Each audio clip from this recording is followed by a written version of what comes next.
일론 머스크가 아주 중요한 발언을 하였습니다. 바로 지난 6월 10일 언급했던 매개 변수 4배 확대 모델이 이번 3분기에 배포가 될 수 있다고 밝힌 것입니다. 현재 오스틴에서 진행되고 있는 로보택시가 바로 매개 변수가 4배로 확대된 모델입니다. 즉 매개 변수 4배 확대 모델이 배포되게 된다는 것은 무감독 FSD 배포 직전이라는 의미가 됩니다. 지난 6월 10일 일론 머스크가 남겼던 글의 핵심 내용을 보게 되면 새로운 버전의 소프트웨어, 이게 바로 매개 변수가 4배로 확대된 모델이죠. 이 모델이 메인 브랜치로 병합이 될 예정이라고 밝혔습니다. 이게 모든 차량에게 배포가 되는 모델로 합쳐진다는 의미입니다. 이 당시만 하더라도 이 모델이 알파 단계였고 조금 더 마지막 수정이 필요한 상황이었습니다. 그리고 6월 10일 기점으로 수개월 내에 배포 준비가 될 것으로 예상한다고 밝혔는데 오늘 다시 3분기 내에 배포될 가능성이 높다고 밝힌 것입니다.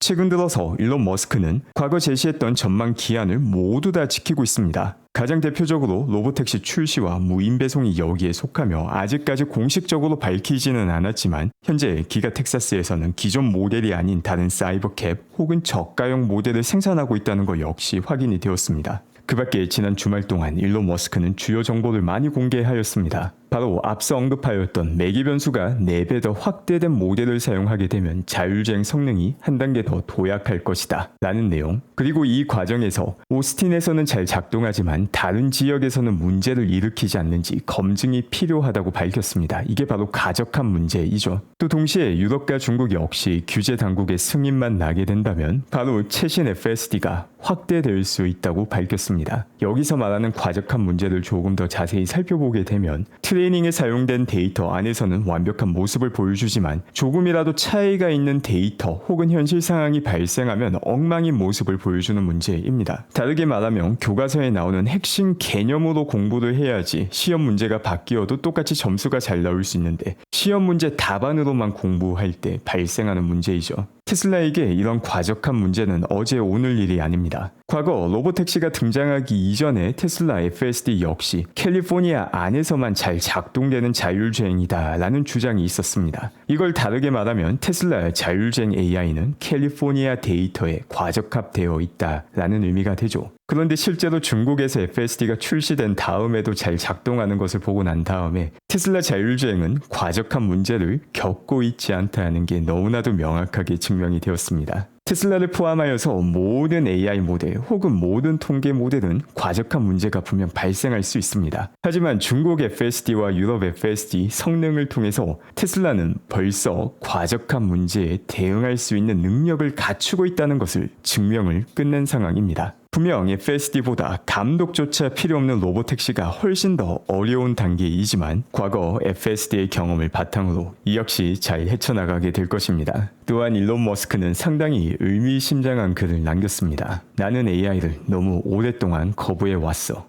현실을 외면하며 살아왔지. 이제는 본격적으로 시작할 시간이야. 그리고는 XAI, 테슬라, 스페이스X를 같이 언급합니다. 테슬라의 자율주행을 포함하여 본격적인 현실 세계 AI를 시작하겠다는 의미로 보입니다. 이 본격적인 현실 세계 AI 안에는 로보택시 영역 확대와 테슬라의 휴머노이드인 옵티머스 역시 포함되어 있습니다. 오늘 테슬라는 캘리포니아 다이너를 드디어 공식적으로 대중에게 오픈합니다. 또한 일론 머스크는 캘리포니아뿐만 아니라 미래에 더욱더 많은 도시에 테슬라 다이너를 만들 수 있다는 언급을 합니다. 이와 함께 스타베이스에도 다이너를 만들어줄 수 있냐라는 질문에 대해서는 그렇게 하겠다는 답변을 남깁니다. 오늘 공식적인 대중 오픈에 앞서서 캘리포니아의 소방관 같은 응급 구조대 분들을 먼저 초청해서 소프트 런치를 진행하기도 하였습니다. 그리고 이 과정에서 엄청난 내용들이 목격이 됩니다. 바로 옵티머스가 고객들에게 팝콘을 퍼주는 모습이 목격이 되었는데 여기에는 여러 가지 주요 포인트들이 존재합니다. 일단 지금 보는 이 영상 같은 경우 어린 아이들이 옵티머스가 건네주는 팝콘을 잡게 되는데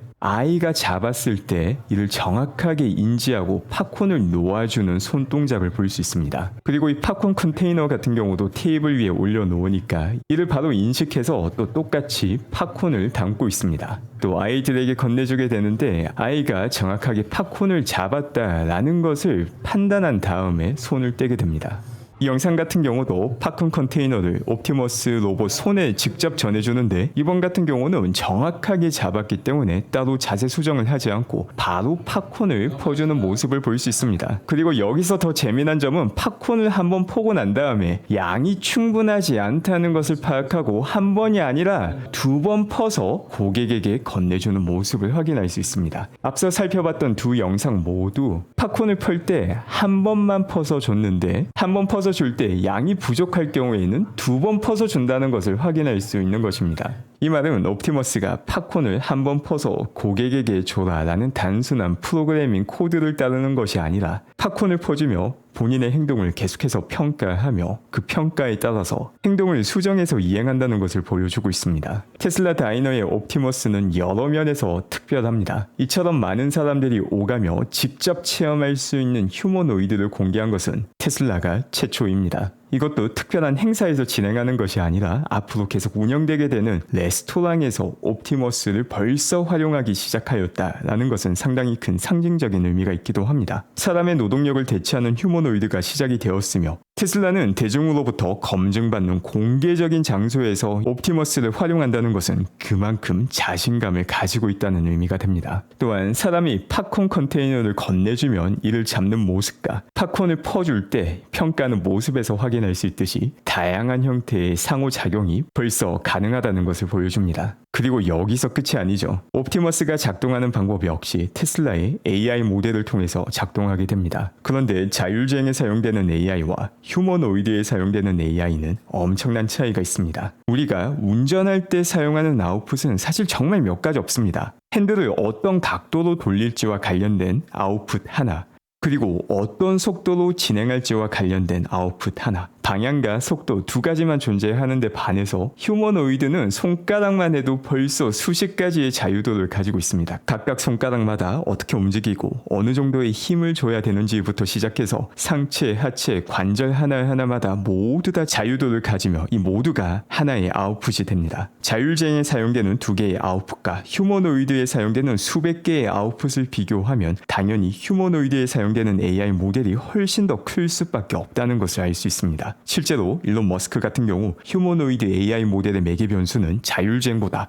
훨씬 더 커질 것이다 라고 과거 언급하였습니다. 이 말은 테슬라는 벌써 현실 세계 AI에서 선두주자인데 훨씬 더 깊이 있는 현실 세계 AI 모델을 만들게 된다는 의미입니다. 그리고 이 과정에서 자연스럽게 쌓이게 되는 노하우와 기술력이 테슬라 자율주행 AI 모델에도 긍정적인 영향을 주게 됩니다. 지금 당장만 하더라도 웨이모 자율주행의 인공지능 수준과 테슬라 자율주행 인공지능 수준이 격차가 심각하게 큰 상황이기 때문에 일론 머스크는 사실상 자율주행에서 경쟁자가 없다라는 말을 여러 번 하기도 하였습니다. 그런데 휴머노이드 AI 모델까지 함께 개발하면서 이 격차가 미래는 더욱더 커지게 되는 것입니다. 지난 2022년 테슬라가 처음으로 휴머노이드를 공개했을 때 사실 많은 사람들이 좀 많이 생뚱맞다라는 감정을 느꼈던 것 같습니다. 솔직히 저도 그 당시에는 정말 먼 미래처럼 느껴졌습니다. 그런데 단 3년 만에 테슬라는 노동력을 대체하는 휴머노이드를 일반 음식점에서 활용하는 모습을 보여주었습니다. 처음 휴머노이드를 언급할 때만 하더라도 또 일론 머스크가 관종짓한다, 관심 받기 위해서 뻥카 날린다 라는 평가를 받았지만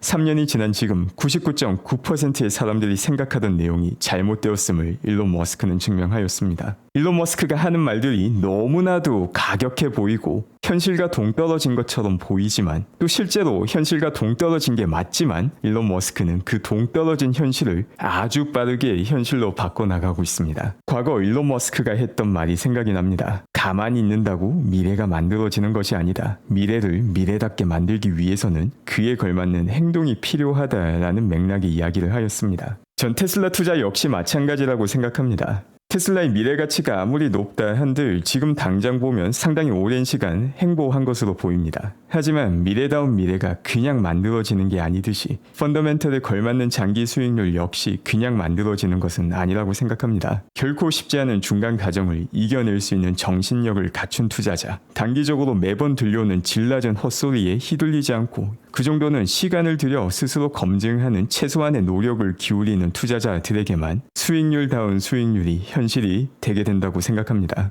그 밖에 캘리포니아 로보택시와 관련해서도 일론 머스크가 언급을 하였습니다. 일론 머스크는 캘리포니아 규제 당국이 승인하는 즉시 시작할 수 있으며 현재 캘리포니아 당국은 솔직히 상당히 합리적으로 대응하고 있다고 밝혔습니다. 캘리포니아 규제 당국의 합리성을 언급했다라는 것 자체가 홀짝 전문 매체 로이터의 노이즈와 상관없이 캘리포니아 로보택시 출시가 순조롭게 진행 중임을 시사하고 있습니다. 자, 그리고 상당히 흥미로운 루머가 나오기도 하였습니다. 테슬라에서 일하는 동창으로부터 나왔다라는 루머인데 그 내용을 보게 되면 다음 로보택시 확장 단계가 도시 전체를 커버하는 수준으로 엄청나게 커질 가능성이 높다라는 루머입니다. 그런데 이 루머의 신뢰도를 높여주는 실제 증거가 목격되기도 하였습니다. 바로 조태그 마이어씨께서 테슬라의 검증 차량을 마블 폴스라는 지역에서 목격을 하였는데 이게 어디냐면은 오스틴에서 완전 동떨어진 지역입니다. 바로 현재 로보택시가 진행 중인 구역에서 1시간 거리 뒤에 있는 곳이 마블 폴스라는 도시인데 바로 거기서 검증 차량이 목격이 된 것입니다. 검증 차량이 이처럼 먼 곳에서 목격되었다라는 것 자체가 바로 여기까지 로보택시 서비스 지역을 확대하겠다라는 의미는 아니지만 이 주변 지역을 검증하는 이유 말고는 사실 검증 차량이 여기까지 갈 이유는 크게 없다고 봅니다. 지금 당장은 아니겠지만 생각보다 빠른 시일 내에 상상을 초월하는 로보택시 서비스 운영 지역 확대가 이루어질 가능성이 아주 높다고 봅니다. 그 밖에 파이퍼 샌들러에서 테슬라의 탄소 배출권과 관련된 분석이 확인되기도 하였습니다. 일단 그 내용을 보게 되면 2023년 같은 경우 테슬라는 탄소 배출권을 통해서 약 35억 달러의 수익을 올렸습니다. 그리고 이 35억 달러가 2024년 잉여 현금 흐름의 100%에 해당하기 때문에 탄소 배출권이 사라졌기 때문에 테슬라에게 엄청난 악재가 아니냐라는 질문을 투자자들로부터 많이 받았다고 파이퍼 샌들러가 밝힙니다. 하지만 최소한 2025년까지는 큰 영향이 없을 것으로 평가를 하였습니다. 2025년에는 약 30억 달러의 탄소 배출권 수익을 기록하고 2026년에는 23억 정도를 기록할 것으로 전망하였는데 이는 테슬라가 미국 외에도 유럽과 다른 지역에서 탄소 배출권을 판매하기 때문이며 해외 탄소 배출권 판매 성장 속도 역시 아주 크게 올라가고 있기 때문입니다. 또 동시에 테슬라 목표 주가는 400달러로 유지를 하였습니다. 그리고 이 파이퍼 샌들러의 분석 같은 경우 2주 전 제가 진행하였던 이 분석과 내용이 정확하게 일치합니다. 그런데 여기서 차이점이 나는 점은 탄소 배출권 수익의 하락 정도를 저보다 훨씬 더 긍정적으로 평가하고 있습니다. 이처럼 규제 환경 변화에 따라서 테슬라 단기 수익성은 분명 부정적인 영향을 겪고 있기도 합니다. 특히나 생각하면 생각할수록 배은망덕한 트럼프 같은 경우 테슬라뿐만이 아니라 스페이스X와 관련해서도 다양한 계약을 종료하는 방안을 논의하였습니다. 그런데 실무자들이 와서 이야기를 해보니까 국방부나 나사 같은 경우 스페이스X와 계약을 해제하면 답이 없다라는 결론에 도출하게 됩니다. 이건 스페이스X에게 도움이 되는 게 아니라 본인에게 필수적으로 필요한 계약이다라는 걸 깨닫고 트럼프가 스페이스X 계약을 종료하려고 했지만 대부분의 계약을 종료할 수 없다는 결론에 도달하게 됩니다. 이게 바로 스페이스X가 가진 독보적인 경쟁력이 단순한 정치적인 결정보다 더 우위에 있다는 것을 보여줍니다. 테슬라 역시 단기적으로 어느 정도 부정적인 영향이 발생하는 것은 분명한 사실이지만 테슬라가 가지고 있는 독보적인 기술력이 이런 정책보다 더 위에 있다는 것을 증명하게 될 것입니다. 이와 함께 일론 머스크는 아이들과 함께 시간을 보내는 것이 아니라면 사무실에서 자고 항상 일하겠다라고 밝혔습니다. 바로 전시체제 CEO로의 복귀를 선언한 것이고 이와 관련된 언급에 대해서 좋아요를 남기기도 하였습니다. 물론 얼마 전에도 똑같은 언급을 하고 일론 머스크 역시 생각하면 생각할수록 열받았는지 다시 한 번 더 정치적인 이야기를 하기도 하였죠. 도지를 통해서 미국에서 세워나가고 있는 예산을 최대한 아끼려고 온갖 노력을 다했더니 역사상 최대 규모의 적자를 내겠다라고 밝힌 게 바로 트럼프 행정부의 부채 상한선 인상이었으며 그 누가 봐도 인간성을 상실할 수밖에 없는 엄청난 범죄 집단 앱스타인과 관련된 내용을 무마하려는 트럼프를 보고 열심히 일하려고 했는데 너무 또 열받아가지고 한동안 정치적인 이야기를 하기도 하였습니다. 상식적으로 너무나도 열받을 수밖에 없는 상황이 분명 벌어지고 있기 때문에 비슷한 일이 미래에도 벌어질 수는 있지만 최소한 지금 일론 머스크의 심장이 향하고 있는 게 테슬라를 포함한 다양한 기업의 AI 기술이다라는 점은 분명합니다. 오늘 또 함께해 주신 분들 감사드리며 건강한 하루 되시기 바랍니다.